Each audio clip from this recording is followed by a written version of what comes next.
Hello good morning students. आज maxima और minima की विविध प्रश्नमाला है और आज हम लोग करेंगे विविध प्रश्नमाला की एक्सरसाइज 6I। तो 6I में आपके पास मैक्सिमा और मिनिमा के क्वेश्चंस होंगे, ठीक है। उसमें आपके बहुत सारे क्वेश्चंस होंगे, उच्चतम निम्न के क्वेश्चंस होंगे और उच्चतम महत्तम के होंगे, सन्निकट मान निकालने क्वेश्चन होंगे, मतलब पूरी एक्सरसाइज के क्वेश्चन उसमें आपके दिए गए होंगे, ठीक है। तो मैंने आपसे कहा था आप उसको लगाने का प्रयास करिएगा और उसकी चर्चा हम लोग नेक्स्ट एपिसोड में करेंगे, वीडियो में करेंगे। तो चलिए स्टूडेंट्स क्वेश्चन को स्टार्ट करते हैं। Question number 1। क्वेश्चन नंबर 1 हमारे पास कह रहा है कि निम्नलिखित फलनों के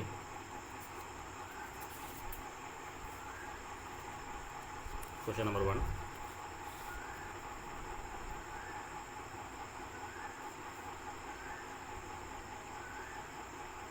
निम्नलिखित फलनों के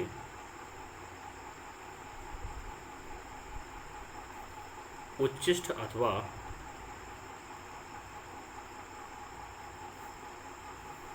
निम्निष्ठ मान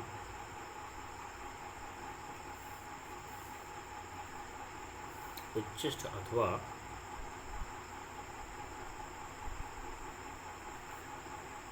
निम्निष्ठ मान ज्ञात कीजिए।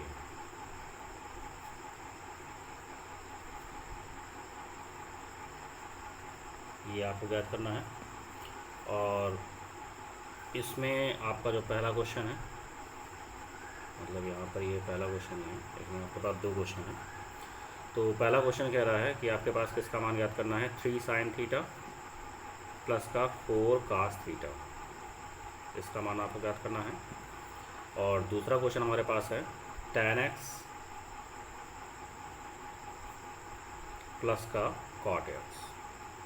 ये 2 क्वेश्चन हमारे पास हैं, इसमें आपको उच्चिष्ट और निम्निष्ठ मान ज्ञात करना है। तो चलिए क्वेश्चन को स्टार्ट करते हैं। तो आप जानते हैं कि उच्चिष्ट निम्निष्ठ मान जब आप ज्ञात करते हैं तो किस प्रकार से करते हैं। पहले आप जो भी फंक्शन होता है उसको y के इक्वल लेंगे। तो यहाँ पर हमने इसको y के इक्वल ले लिया, माना y is equal to 3 sin theta plus का 4 cos थीटा। अब आप थीटा के सापेक्ष अवकलन करेंगे तो dy अपान डी हो जाएगा और साइन का अवकलन कास और कास का अवकलन हो जाएगा माइनस साइन थीटा। उच्चिष्ट या निम्निष्ठ मान के लिए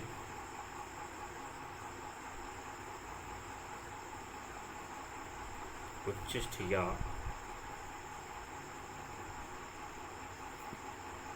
निम्निष्ठ मान के लिए ये जो वैल्यू है इसको हम किसके इक्वल करेंगे, 0 के इक्वल करेंगे। तो ये आपके पास हो जाएगा 3 cos थीटा माइनस का 4 sin theta is equal to 0। पक्षांतर करिए, 4 sin theta is equal to 3 cos theta. Cos को लेफ्ट साइड में ले आइए तो साइन अपॉन कॉस क्या हो जाएगा tan, और 4 को राइट साइड पे ले जाएंगे तो tan theta is equal to आ गया 3/4। इस वैल्यू पर हमें चेक करना है कि आपके पास फंक्शन कैसा होगा। अब अगर tan थीटा का मान 3/4 है तो साइन थीटा का मान क्या होगा, साइन थीटा का मान हो जाएगा 3/5। आप देख सकते हैं फिगर से, अगर यहाँ पर हम फिगर बनाएं इस तरीके से और ये अगर थीटा लें तो ये अगर लंब है आपके पास और ये आधार है तो कर्ण कितना हो जाएगा 5। तो साइन थीटा क्या होगा, लंब बटे कर्ण यानी 3/5 और कॉस थीटा क्या होगा, आधार बटे कर्ण यानी 4/5। अब यहाँ से अगर हम d2y अपान डी थीटा निकालें, d2y अपान डी थीटा निकालें, देखिए कॉस का अवकलन क्या होगा, माइनस साइन थीटा, और साइन का अवकलन क्या होगा, कॉस थीटा। आप देख सकते हैं कि यहाँ से माइनस कॉमन है तो ब्रैकेट में आएगा आपके पास 3 sin थीटा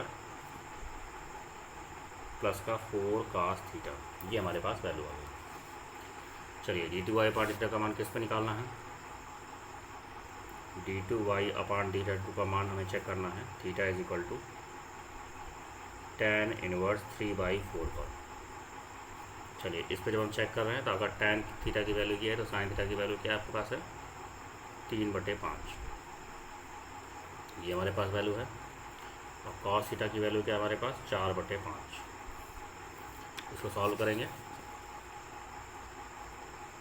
तो d2y/d2 की वैल्यू हमारे पास आ जाएगी माइनस का 9/5 और प्लस का 16/5।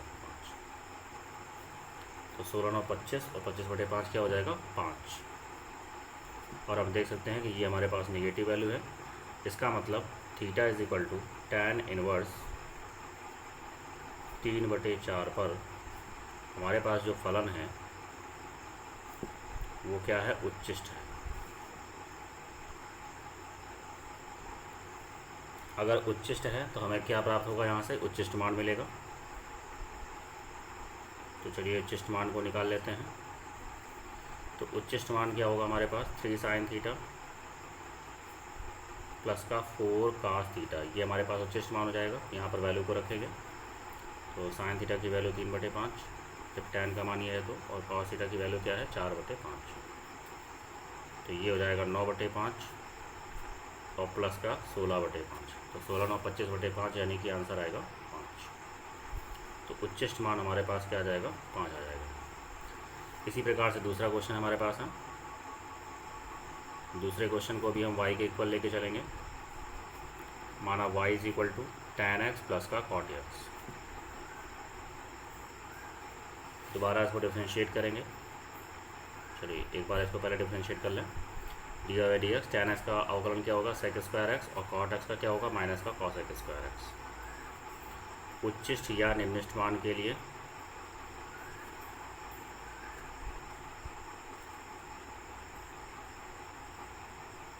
उच्चिष्ट या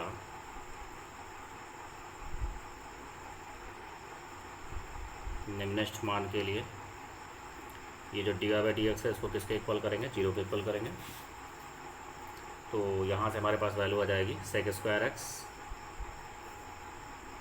माइनस का cos x² is equal to 0। पक्षांतर करेंगे, sec² x यहाँ पर cos x² राइट साइड में भेज दीजिए। और आप जानते हैं sec² x क्या होता है, 1/cos² x, और sin² x क्या होगा, 1/sin² x। cos x² हो जाएगा 1/sin²। अब आप इसको तेरे गुणा कर सकते हैं, या फिर sin² को राइट साइड में भेज दीजिए। तो sin² क्या हो जाएगा, tan²। लेफ्ट साइड में भेज दिया हमने इसको, और यहाँ बचा 1। तो अगर हम tan x की बात करें तो ये वैल्यू 1 हो जाएगी। तो x का मान हो गया π/4। इस वैल्यू पर हमें चेक करना है। पॉजिटिव मान को केवल ले रहे हैं, यहाँ से 2 मान मिलेंगे, एक पॉजिटिव निगेटिव। तो चलिए d2y/dx2 को चेक करते हैं। जब d2y/dx2 को चेक करेंगे तो ये क्या हो जाएगा, sec² x का अवकलन करेंगे तो ये हो जाएगा 2 sec x, और sec x का फिर से करेंगे तो sec x tan x। तो गुणा करा देंगे तो sec² tan x। ये आपके पास sec² x का अवकलन हो जाएगा। इसी तरीके से cos x² करेंगे तो ये हो जाएगा 2 cos x माइनस का 2 cos x, और cos x करेंगे तो minus cos x into cot, तो माइनस माइनस प्लस, गुणा करा देंगे cos x² into cot x। चलिए d2y/dx2 का मान किस पर चेक करना है, इसका मान आपको चेक करना है x इज इक्वल टू π/4 पर। तो ये हो जाएगा 2 sec² π/4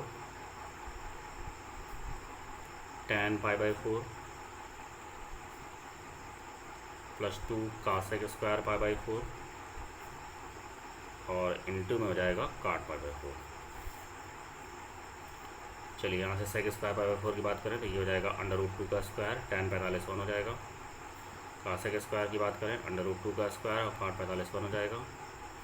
तो वैल्यू आ जाएगी 4, और यहाँ से वैल्यू आ जाएगी 4, तो आंसर आ जाएगा 8। और ये क्या है, पॉजिटिव वैल्यू को दर्शा रहा है। इसका मतलब x इज इक्वल टू π/4 पर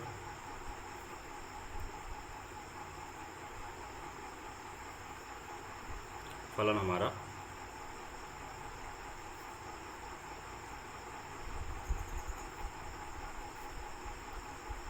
x इज इक्वल टू π/4 पर फलन क्या है, निम्नतम है। तो अगर निम्नतम है तो कौन सा मान मिलेगा हमें, निम्नतम मान, या ये कहें कि निम्नलिखित मान मिलेगा।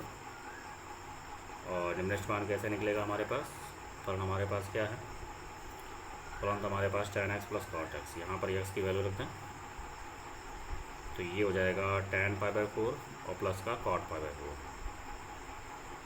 tan 45 1, cot 45 1, तो निम्नलिखित मान आ जाएगा आपके पास तो ये हमारे पास क्वेश्चन नंबर 2 था। चलिए क्वेश्चन नंबर 3 की बात करते हैं। क्वेश्चन नंबर 3 कह रहा है कि अवकलज का प्रयोग करके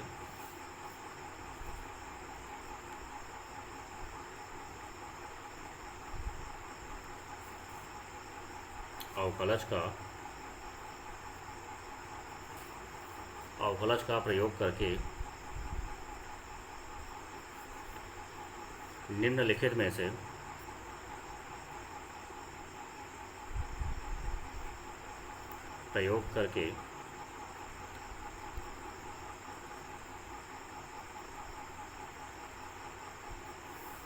निम्नलिखित में से प्रत्येक का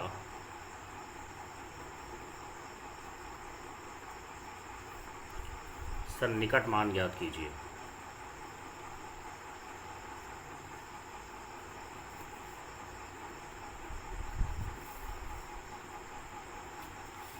ये हमारे पास क्वेश्चन है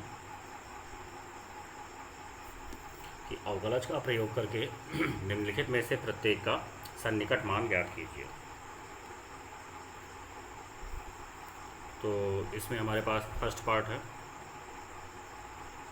ए नंबर है आपके पास 17/81 की होल पावर में 1/4, और बी पार्ट दे रहा है 33 की पावर में माइनस का 1/5।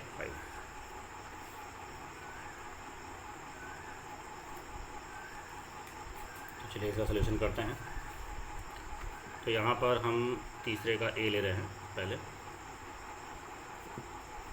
आपको 17/81 की होल पावर में 1/4 इसकी वैल्यू को कैलकुलेट करना है। तो आप याद करिए, आपने सन्निकट मान वाले क्वेश्चन से क्या किया था कि जो भी हमारे पास ये था कि पहले हमें देखते हैं कि हमारे पास ये फंक्शन किस टाइप का है। तो ये फंक्शन को f(x) मान लिया और किस टाइप का है, x की पावर 1/4 टाइप का। इसके बाद आप अवकलन करते हैं f'(x). जब अवकलन करेंगे तो इसका अवकलन आएगा 1/4 x की पावर में माइनस का 3/4। इसको जब नीचे ले जाएंगे तो 1/4 x की पावर में 3/4। इसके बाद में x प्लस h का मान निकालते हैं और वो हो जाएगा x प्लस h की होल पावर में 1/4। इसके बाद आप x और h की वैल्यू लेते हैं। तो x की ऐसी वैल्यू हम यहाँ पर लेंगे जिसका आसानी से पावर 1/4 निकाल सकें, ठीक है ना। चलिए 16/81 कर सकते हैं। तो h का मान क्या हो जाएगा 1/81। अब हम फार्मूला लगाएंगे। फार्मूला क्या होता है, x plus h is equal to f'(x) और प्लस का f(x). ये हमारे पास फार्मूला होता है। तो चलिए इस फार्मूले वैल्यू रखते हैं। तो ये हो जाएगा x प्लस h की होल पावर 1/4।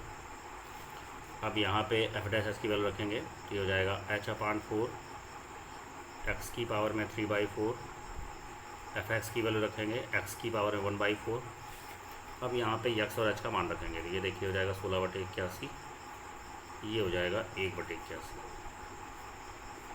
तो यहाँ पर रखा 1/81, यहाँ पर रखेंगे 16/81 की होल पावर में 3/4 और यहाँ पर रखेंगे 16/81 की होल पावर में 1/4।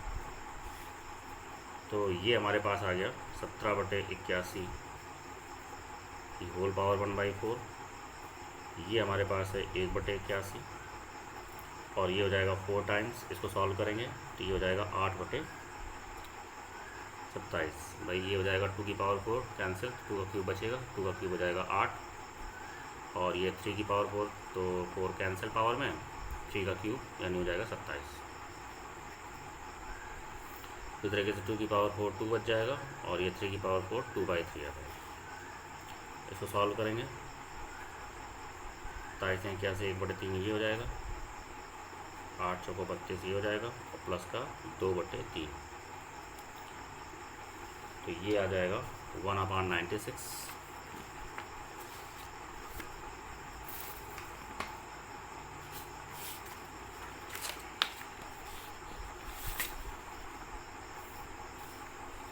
तो यहाँ से वैल्यू हमारे पास आ जाएगी 17/81 की होल पावर 1/4, इसका जो मान होगा हमारे पास 1/96 + 2/3। तो देख सकते हैं यहाँ पे जब आप एलसीएम लेंगे तो एलसीएम हमारे पास कितना आएगा, एलसीएम हो जाएगा 96, तो यहाँ हो जाएगा आपके पास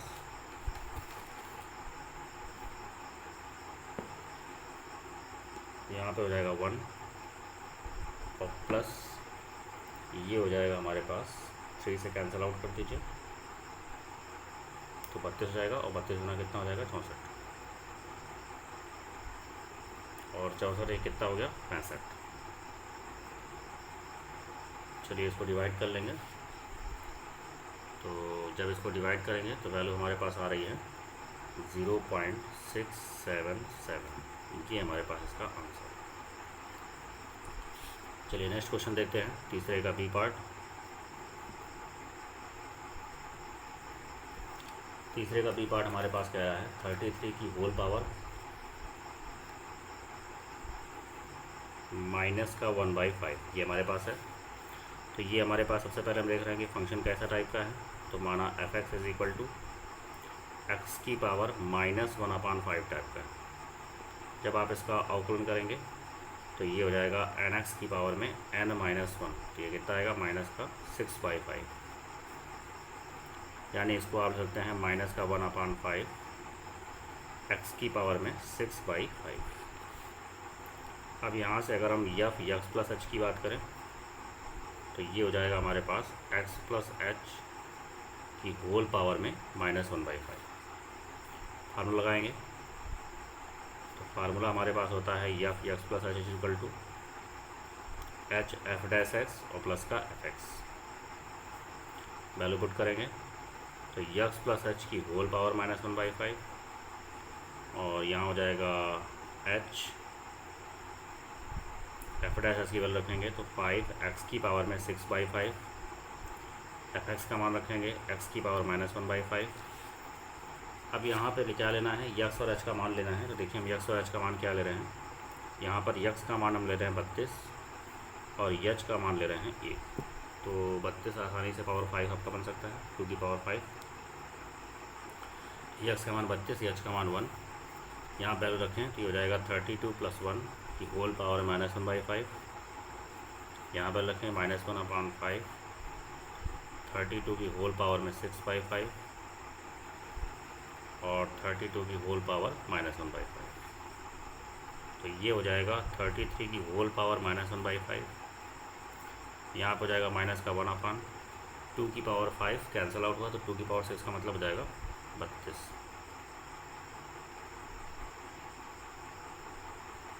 ठीक है, 2 गुना 4 गुना 8।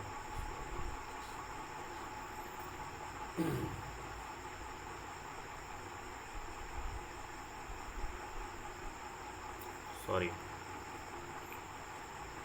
ये हो जाएगा 2 की पावर 5, तो 5 कैंसिल और 2 की पावर 6 का मतलब हो जाएगा 64।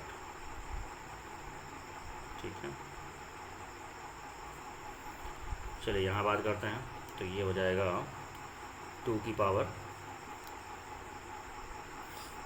-1/5 है, तो 2 की पावर 5 कैंसिल तो आ जाएगा 2 की पावर -1, यानी ये आ जाएगा 1/2। तो इसको सॉल्व करेंगे तो माइनस का 5 को 20 0 और 6 पंजे 30 और 2 32, 320 प्लस का 1/2। अब आप एलसीएम ले लेंगे तो चलिए इसका एलसीएम ले लेते हैं। 320 और 2 का एलसीएम लेंगे तो आपका एलसीएम कितना आएगा 320। यहाँ पे लिख लेते हैं 33 की होल पावर -1/5, 1/2 को पहले रख ले रहे हैं, 320 को बाद में। तो यहाँ पे एलसीएम कितना आएगा 320। जब 2 से कैंसिल आउट करेंगे तो ये हो जाएगा 160 और माइनस यहाँ पर आएगा -1, तो 160 में से 1 घटाएंगे तो ये हो जाएगा 159। चलिए जब इसको डिवाइड करेंगे तो डिवाइड करने वैल्यू आएगी 0.4968। ठीक है, ये हमारे पास इसका आंसर हो गया। दशमलव के 3 स्थानों पर निकालना है तो 7 इसको। ठीक है। आई होप आपको क्वेश्चन समझ में आ गया होगा। चलिए क्वेश्चन को आगे बढ़ाते हैं।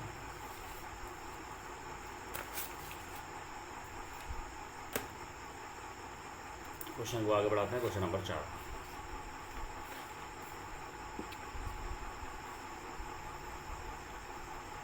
क्वेश्चन नंबर 4 कह रहा है कि सिद्ध कीजिए कि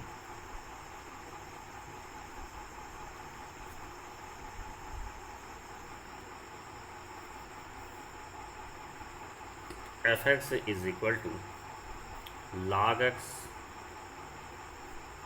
होल अपॉन एक्स द्वारा प्रदत्त फलन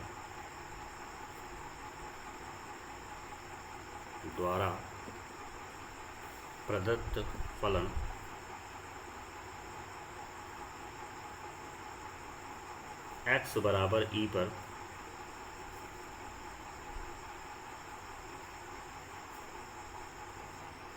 उच्चतम, ये हमें सिद्ध करना है। तो चलिए क्वेश्चन को स्टार्ट करते हैं। तो यहाँ पे देखिए फंक्शन क्या है हमारे पास, log x अपॉन x। तो सबसे पहले हम अवकलन करते हैं। तो चलिए इसका अवकलन करते हैं यस के सापेक्ष। तो एफ डैश एस क्या हो जाएगा, आप देख सकते हैं कि यहाँ पे आंसर लग रहा है। तो ये हो जाएगा हर का वर्ग, हर गुणित अंश का अवकल गुणांक और ऋण अंश गुणित हर का अवकल गुणांक, ये इससे कैंसिल आउट हो गया। तो यहाँ बचेगा 1 माइनस का log x divide by x square उच्चिष्ट या निम्नलिखित मान के लिए।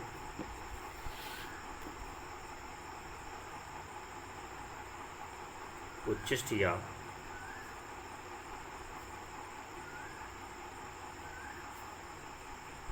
या निम्नलिखित मान के लिए जो भी हमारे पास डिफरेंशिएशन होता है उसको हम किसके इक्वल करते हैं, 0 के इक्वल करते हैं।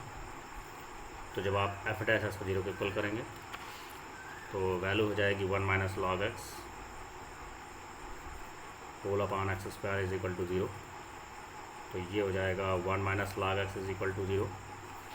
तो यहाँ से log x की वैल्यू क्या हो जाएगी, 1।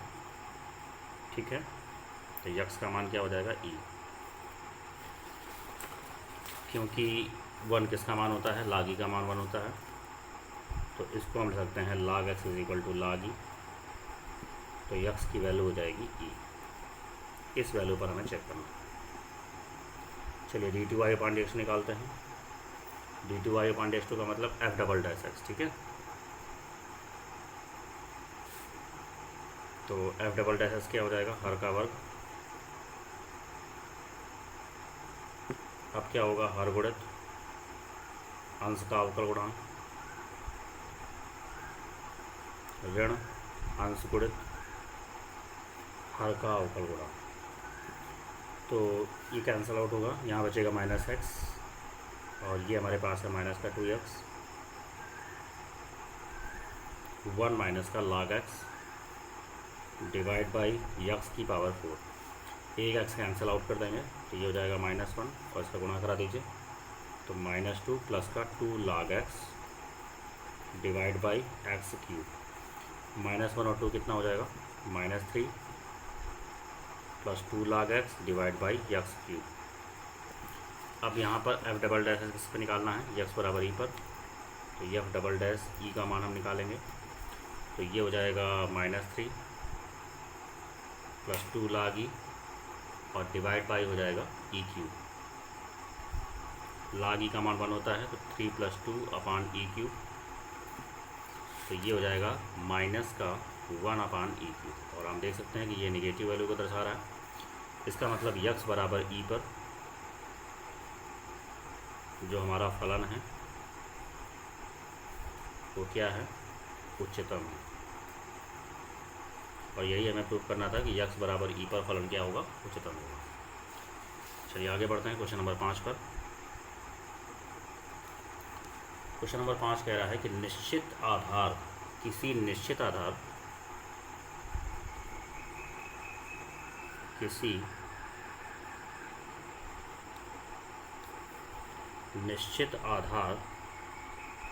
B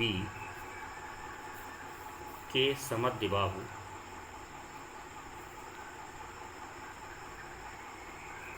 आइसोसेलेस ट्रायंगल है, उसका आधार दिया गया आपको। निश्चित आधार B के समद्विबाहु त्रिभुज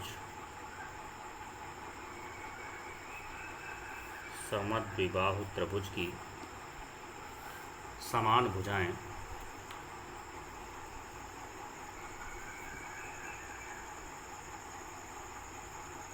समद्विबाहु त्रिभुज की समान भुजाएं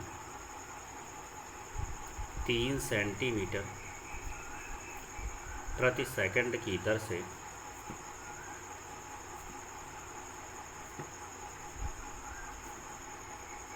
घट रही हैं, उस समय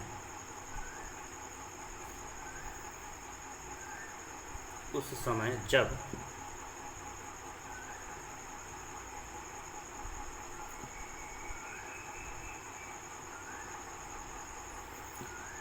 त्रिभुज की समान भुजाएं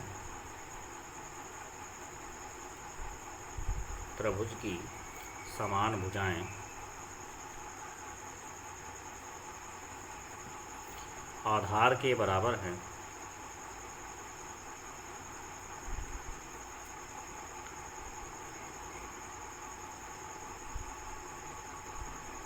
त्रिभुज की समान भुजाएं आधार के बराबर हैं, उसका क्षेत्रफल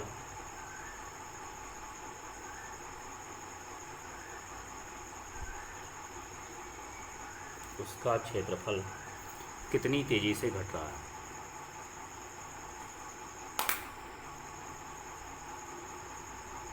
उसका क्षेत्रफल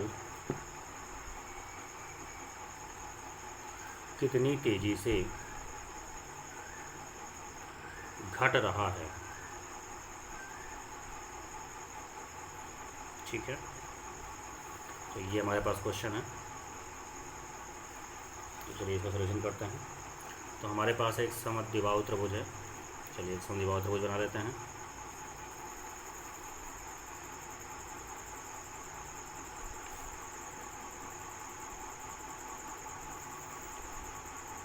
इस पे परपेंडिकुलर डाल रहे हैं।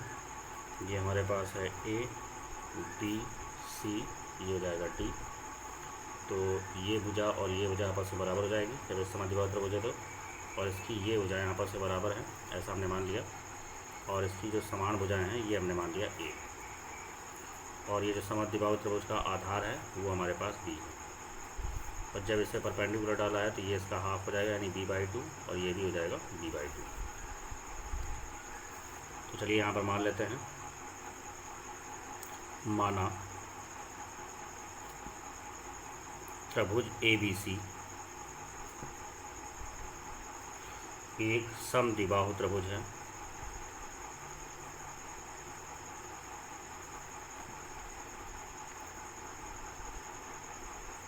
माना त्रिभुज ABC एक समद्विबाहु त्रिभुज है एवं AB किसके इक्वल है, AC के, और ये हमारे पास क्या है A। और त्रिभुज का आधार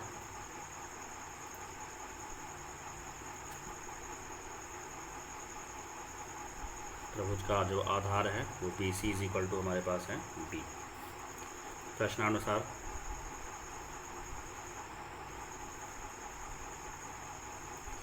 क्वेश्चन कह रहा है कि समद्विबाहु त्रिभुज की समान भुजाएं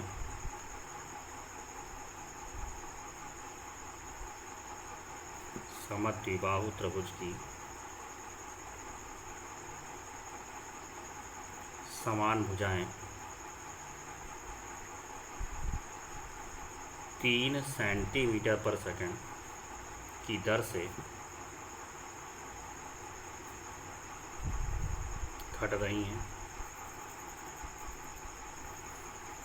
देखिए 3 सेंटीमीटर/सेकंड की दर से घट रही हैं और समान भुजा को हमने ए माना है, तो इसका मतलब dA/dt टाइम के हिसाब से इसको डिफाइन करते हैं। dA/dt क्या हो जाएगा, जो भुजा में चेंज हो रहा है, घट रही हैं यानी माइनस का 3 सेंटीमीटर/सेकंड हो जाएगा।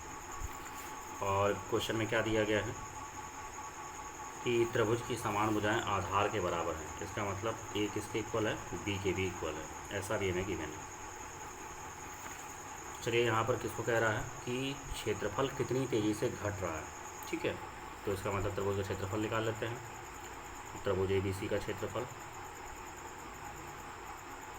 क्षेत्रफल में चेंजमेंट देखना है। क्षेत्रफल हो जाएगा हमारे पास 1/2 लंब गुणे आधार।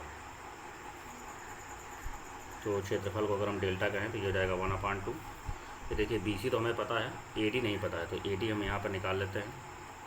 AD के लिए हम क्या कर रहे हैं, त्रिभुज ADC को देख रहे हैं। त्रिभुज ADC में अगर हम बात करें, AC का स्क्वायर इज इक्वल टू क्या होगा, AD का स्क्वायर और प्लस का DC का स्क्वायर।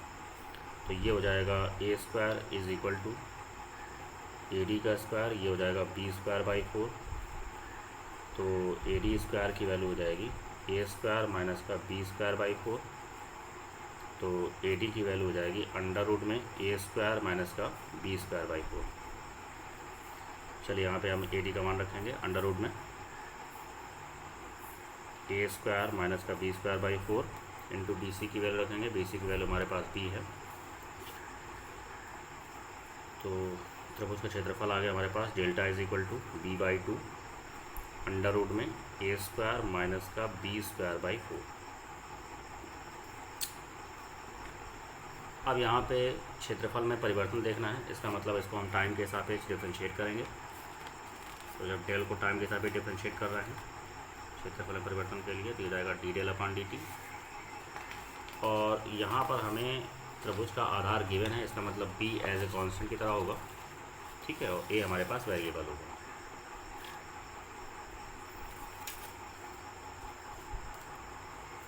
ठीक है, जो गिवन होता है उसको एज ए कांस्टेंट की तरह इस्तेमाल करते हैं। तो ये हो जाएगा हमारे पास d/dt। तो इस तरीके से यहाँ पर हम लिख देते हैं कि जहाँ B क्या है, अचर है, जहाँ B हमारा अचर है, ठीक है, और A हमारा एज ए वेरिएबल की तरह ट्रीट करेगा, ठीक है। B को हम कांस्टेंट की तरह इस्तेमाल करेंगे। तो d/dt क्या हो जाएगा, ये B/2 कांस्टेंट है, रूट का अवकलन क्या होगा 1/2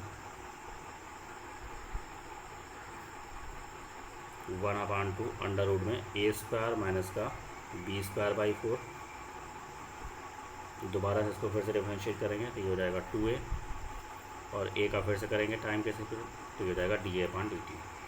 ये 2 से 2 कैंसिल आउट हो गया, और यहाँ हो जाएगा आपके पास ये 4 ऊपर जाएगा 2 हो जाएगा, और 2 और ये भी है आपके पास, तो 2AB अपान, और जब इसका एलसीएम ले रहे हैं आप, ठीक है, 1 2 पहले से है, तो 2 अंडर रूट में 4A square minus B square और इंटू हो जाएगा dA/dt।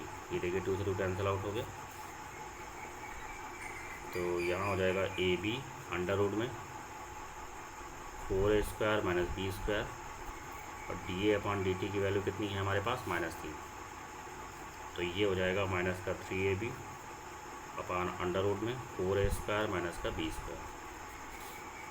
अब चूँकि A किसके बराबर है, B के इक्वल है, ऐसा हमें दिया गया है, तो इस A को हम चेंज कर देते हैं। तो d/dt क्षेत्रफल में परिवर्तन माइनस का 3B square upon under root में 4B स्क्वायर माइनस का B स्क्वायर।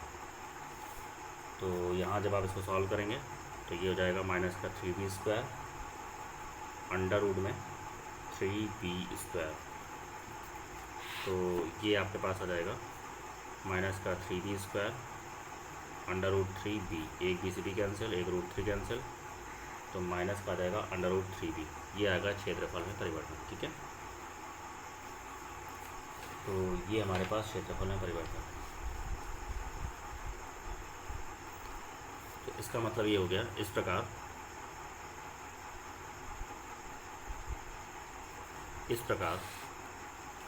जब त्रिभुज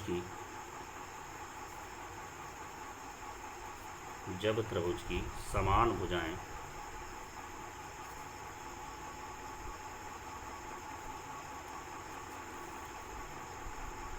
आधार के बराबर हों,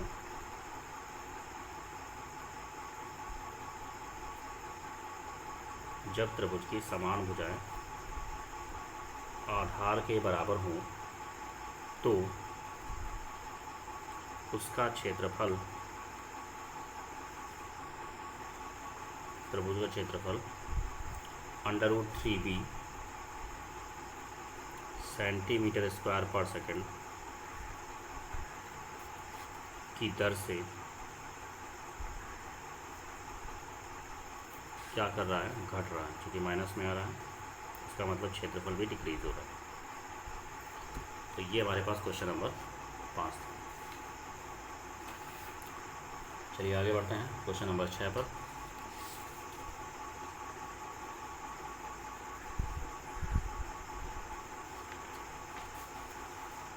क्वेश्चन नंबर 6 हमारे पास है, यदि x plus y is equal to 10, यदि x plus y is equal to 10, तो फलन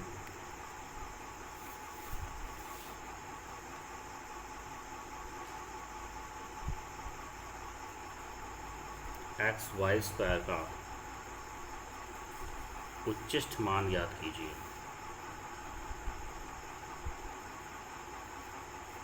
एक्स वाई स्क्वायर का उच्चिष्ट मान ज्ञात कीजिए, ये हमारे पास क्वेश्चन है। इसका उच्चिष्ट मान कह रहा है एक्स वाई स्क्वायर, इसका मतलब ये हमारे पास फलन हो जाएगा। तो चलिए हमारे पास इसका सोल्यूशन करते हैं। यहाँ पर हमारे पास क्या गिवन है, x plus y is equal to 10, यहाँ से वाई की वैल्यू निकाल रहे हैं, तो ये हो जाएगा 10 माइनस का एक्स। जो भी फलन है उसको हम एक इक्वल मान लेते हैं।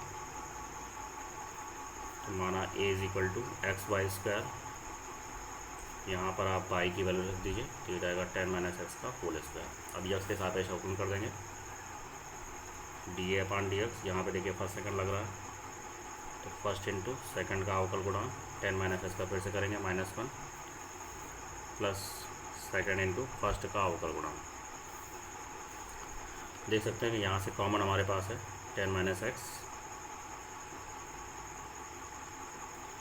10 माइनस एक्स यहाँ से हमारे पास कॉमन है, तो ब्रैकेट में बचेगा आपके पास माइनस का 2x और प्लस का 10 माइनस का x।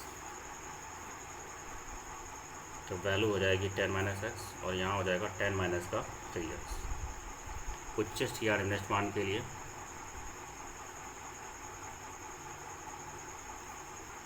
उच्चिष्ट या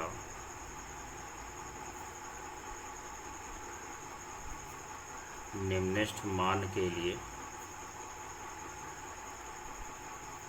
जो भी वैल्यू हमारे पास थी उसको हम किसके इक्वल करेंगे, 0 के इक्वल करेंगे।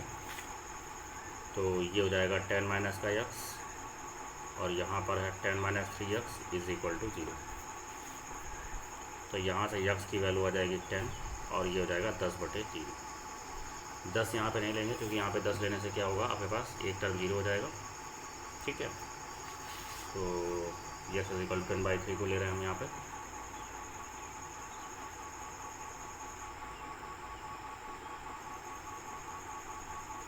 स्पष्ट है x इज इक्वल टू 10/3 परिणाम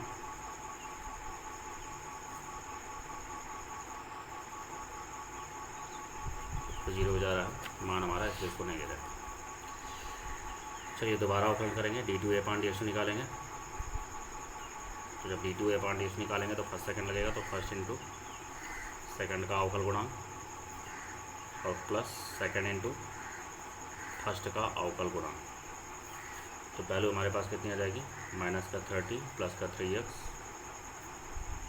माइनस का 10 और प्लस का 3x। तो ये हो जाएगा 6x माइनस का 40। अब यहाँ पर हम इसका चेक करेंगे, x इज इक्वल टू 10/3 पर। तो d2 upon dx2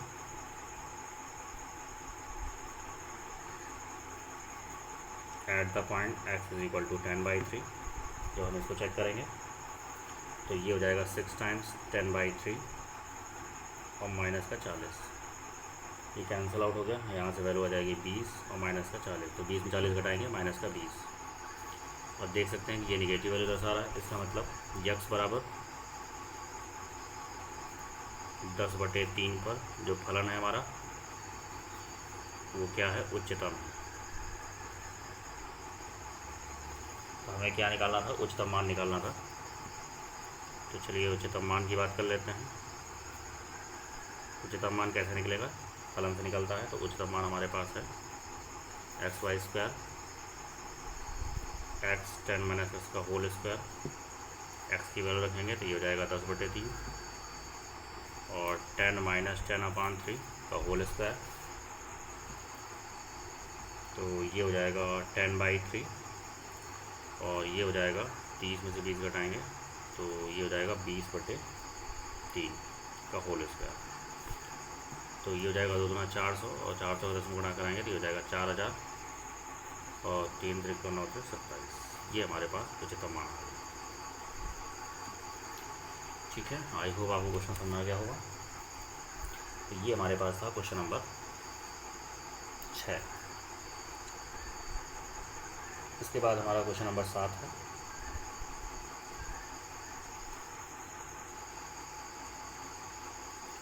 question number 7 कह रहा है कि यक्स की पावर 4 माइनस का 8x³ प्लस का 22x² माइनस का 24x के उच्चिष्ट और निम्निष्ठ मानों के लिए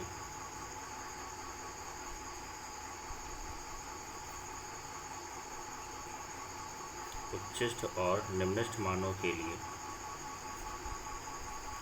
यक्स का मान ज्ञात कीजिए। मतलब ये प्रूफ आपको देखना है कि किस पर आपका उच्चिष्ट हो रहा है और किस मान पर आपका यक्स से किस मान पर हमारा निम्निष्ठ हो रहा है।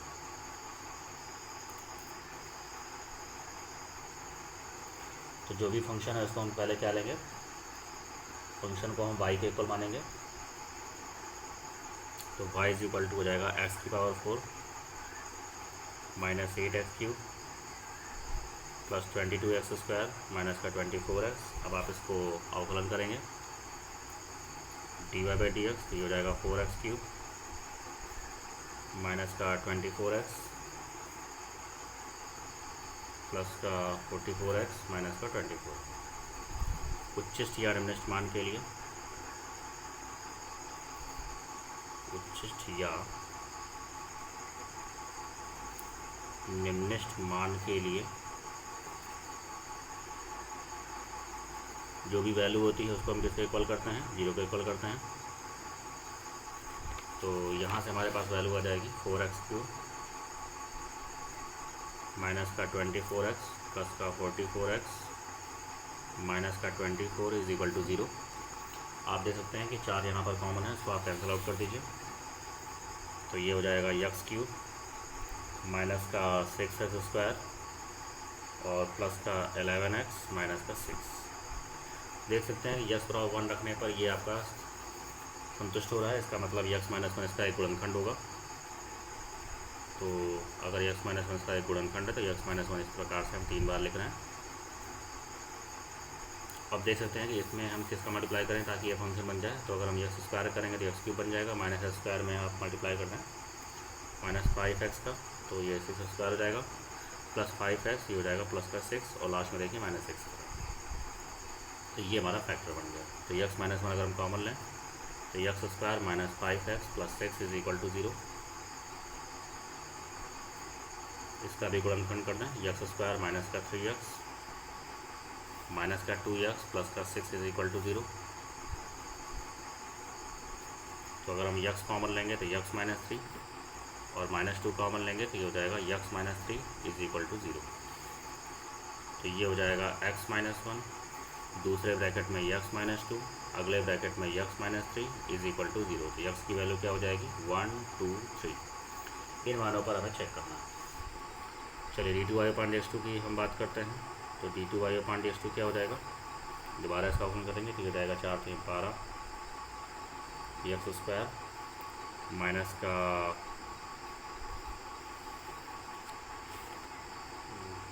यहाँ पे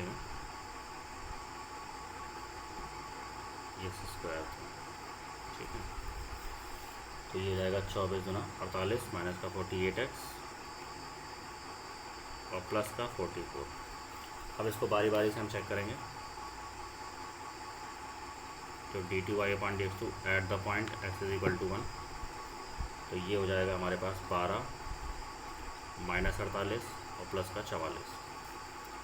तो वैल्यू आ जाएगी 56 माइनस का 48 और ये हमारे पास आ रहा है 8। क्या दर्शा रहा है? पॉजिटिव। इसका मतलब यक्स बराबर 1 पर फलन निम्नलिखित है। यक्स बराबर 1 पर फलन हमारा क्या है? निम्नलिखित है। चलिए आगे बढ़ते हैं। d2y/dx2 at the point x is equal to 2। जब इसको चेक करेंगे तो ये हो जाएगा 2 दूना 4 12 चौक 48 माइनस का 48 दूना 144 ये हो जाएगा, प्लस का 44 ये हो जाएगा, तो ये हो जाएगा 152 माइनस 144 और ये भी आ रहा है 8। ठीक है, और ये भी पॉजिटिव दर्शा रहा है। इसका मतलब यक्स बराबर 3 पर भी फलन यक्स बराबर ये हम किस पे चेक कर रहे थे? 2 पर चेक कर रहे थे।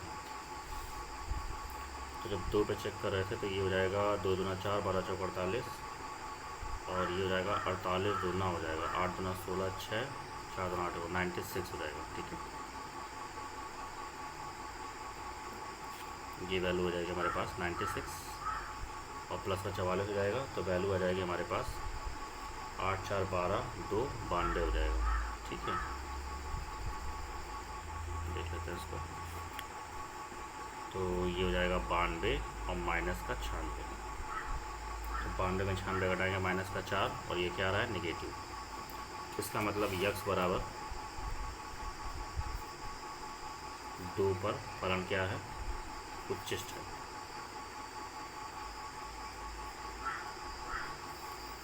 चलिए अब हम d2y/dx2 किस पर निकालेंगे? x इज इक्वल टू 3 पर निकालेंगे। तो 3 3 का 9 और 12 9 कितना हो जाएगा? 108। 48 गुणे 3 करें तो ये हो जाएगा 144 और प्लस का 44 ये है हमारे पास, तो 8 4 12 2 1 ये हो जाएगा 152 माइनस का 144 और ये हो जाएगा 8 यानी पॉजिटिव वैल्यू। इसका मतलब यक्स बराबर 3 पर फलन हमारा क्या है? निम्नलिखित है।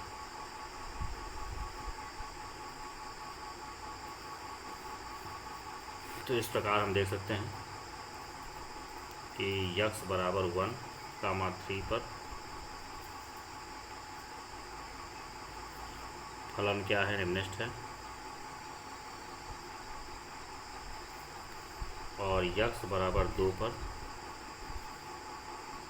फलन हमारा उच्चिष्ट है।